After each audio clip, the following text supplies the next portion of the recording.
Hello everyone and welcome to the video, and today we're going to be talking about 10 tips from a Souls veteran that are going to make you much better at Elden Ring immediately. But before we get into this video, I would like to ask you guys to not only drop a sub here, but to follow me on Twitch. It would help me out a lot, and I'd really appreciate it. So let's get right into the video. So the first tip I want to talk about, I'm actually going to combine this with another tip, so we're going to give two tips right off the bat, and it is utilizing sprinting in combat and circling around for backstabs. So I'm going to put a couple clips on the screen of me doing things like this and showing you exactly how effective sprinting is while in combat. It'll really help you out a lot, especially if you time certain things. I know a couple times in this clip, I would kind of bait them in by sprinting towards the enemy.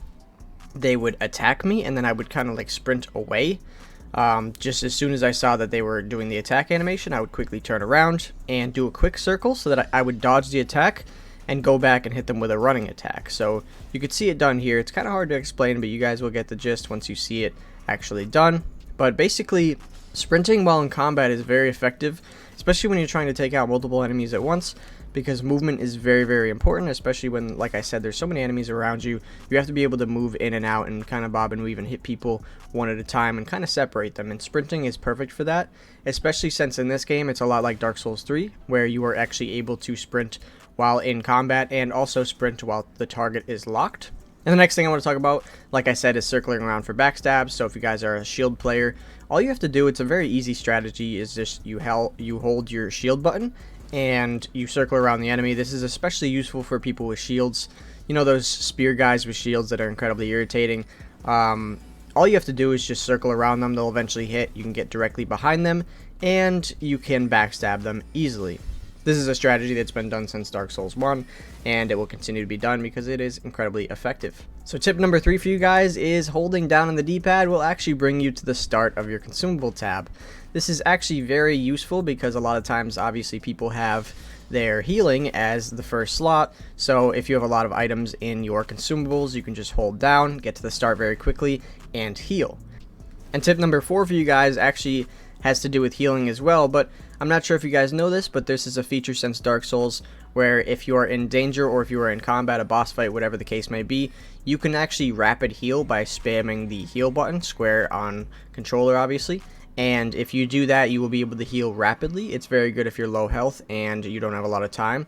A lot of times boss fights are decided by seconds of whether you live or die, so it's incredibly useful. You don't have to hit square, wait for the flask to go down and hit it again. You can hit it twice in a row and it will pop 2 of them much quicker. And tip number 5 has to do with equipment load.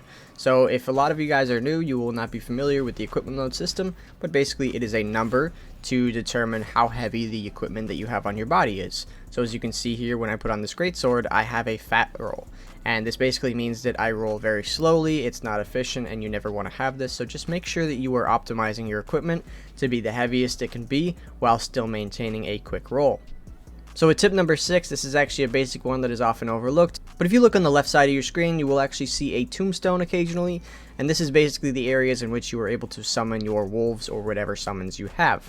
Tip number 7, you can actually ignore poison and scarlet rot if you are on your torrent. This is especially useful in areas like Caelid, where you are able to run around very quickly, and since the meter of scarlet rot fills up very quickly, you can run through the area and the swamps perfectly for free if you are on torrent and never get infected. Tip number 8, this has to do with the map, and you are actually able to mark things on the map, but not just one thing. You can mark up to 5 things on the map. Very useful if you're trying to find specific locations or do specific tasks. Tip number 9.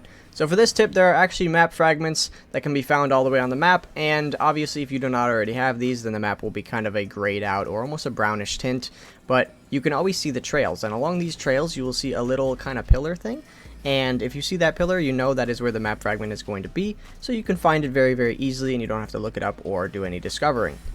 And for tip number 10, if you two-hand your weapon, which you can do by holding down A or X and R1 or RB, and if you do this, you'll be able to two-hand, and if you hold down R2 at that point and do your heavy attack, you'll be able to easily break the guard of a shield opponent or any opponent, and when you do this, you can set up a parry very easily.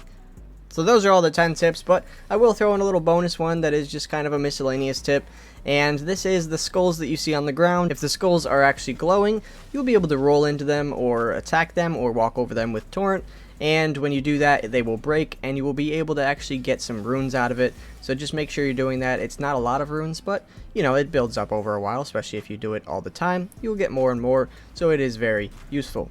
But that's pretty much it for today's video, so thank you guys so much for watching, and I will see you next time.